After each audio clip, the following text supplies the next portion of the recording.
추가 공사에 대해서는 진행 일정, 소요된 비용, 원사업자에게 주기적으로 리포트하시고 정빙 자료를 꼭 갖추어 두십시오. 그리고 전화하실 때 녹취를 다 하십시오. 우리나라에서 녹취는 불법이 아닌데다가 증거 능력이 있기 때문입니다.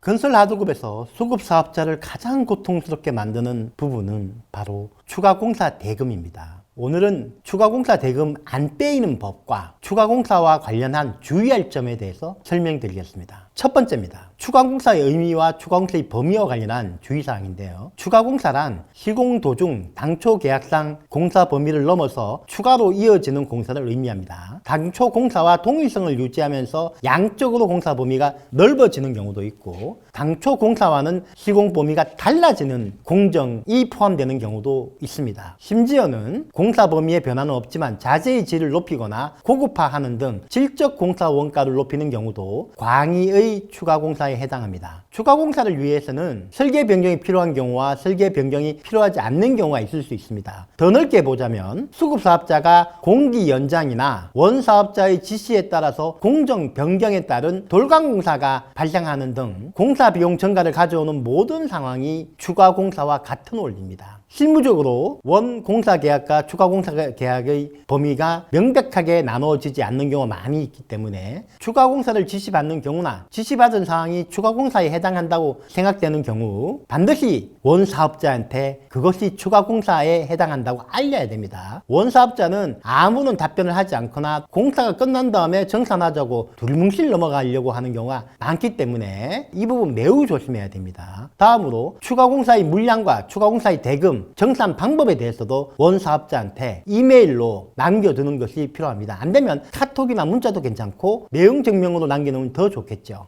두 번째입니다. 추가 공사를 요청받은 경우 추가 공사 계약을 꼭 체결하십시오. 추가 공사에 들어가기 전에 원사업자는 추가 공사 계약을 체결해 줄 의무가 있습니다. 하지만 여러 가지 사유로 추가 공사 계약 체결을 꺼리는 경우가 많기 때문에 분쟁이 발생하면 수급 사업자로서는 대응하기 어렵습니다. 이를 대비해서 이메일이나 문자 등 증거가 될 수 있는 방식으로 의사소통을 하는 것이 필요합니다. 공사가 끝난 다음 원사업자가 주장하는 추가 공사 여부나 범위가 수급 사업자가 생각하는 것과 많이 차이가 날 수 있으므로 공사 시작할 때부터 중간중간 모두 정보를 확보해 놓을 필요가 있습니다. 특히 추가 공사 범위가 크거나 현장 소장이나 직원이 바뀌는 경우에는 원사업자는 나중에 구두로 합의한 바를 기억하지 못한다거나 구두로 합의한 바도 없다고 모른 척하는 경우가 참 많기 때문입니다. 세 번째입니다. 원사업자가 추가공사 계약서를 발급해주지 않으면 어떡할까요? 하도급법상 추가공사 계약 추정 제도를 활용하면 됩니다. 하도급법에 의하면 원사업자가 추가공사 계약서를 발급해주지 않으면 수급사업자는 추가공사 계약서를 작성해서 원사업자한테 서면으로 통지하고 위탁 내용의 확인을 구할 수 있습니다. 원사업자가 만약 15일 이내 이에 대해서 아무런 답변을 하지 않으면 수급사업자가 통지한 바 그대로 추가공사 계약이 체결된 걸로 추정됩니다. 매우 강력한 제도죠. 네 번째입니다. 반드시 3년 내로 하도급 대금을 청구해야 됩니다. 건설공사의 경우 민법상 대금 청구권의 소멸시효는 3년입니다.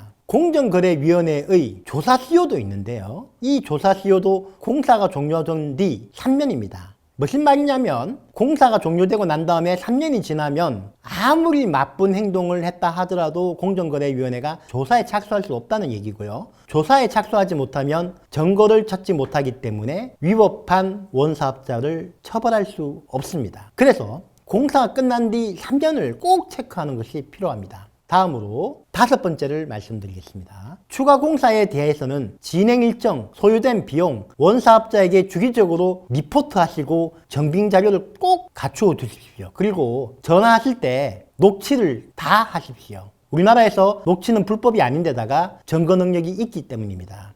여섯 번째입니다. 만약 추가공사 계약서도 작성하지 못하고 추가공사와 관련한 제대로 된 증거도 확보하지 못한 상황인데 원사업자가 돈을 안 준다거나 확 후려칠 경우에는 어떻게 해야 될까요? 이 경우 사실 방법이 없습니다. 하지만 먼저 해당 공사와 관련한 다른 위법 사항들, 특히 하도급법 위법 사항을 철저하게 조사해 공정거래위원회에 신고하는 것이 필요합니다. 예상외로 하도급법 위반으로 제재를 받게 되면 과징금뿐 아니라 벌점 부과 때문에 원사업자들이 어려움을 겪는 경우 많습니다. 그래서 합의가 이루어질 가능성이 높아지는 거죠. 다음으로 공사를 하면서 알게 된 원사업자의 위법적인 조세 문제를 검토해서 문제가 있다면 이를 가지고 딜을 해야 됩니다. 적지 않은 현장에서 허위 세금 계산서 등을 활용한 비자금 조성을 하는 경우가 많습니다. 이 부분에 대하여 증빙을 갖추어 과세당국에 조세범 처벌법 위반 및 세무조사 의뢰를 하겠다며 구체적인 신고서 초안과 증빙 자료를 갖추어 내용 증명을 붙여서 보내면 원사업자가 이를 피하기 위해 추가 공사 대금에 합의하는 경우가 상당히 많았습니다. 경험상 상당히 효과적인 회수 방법입니다.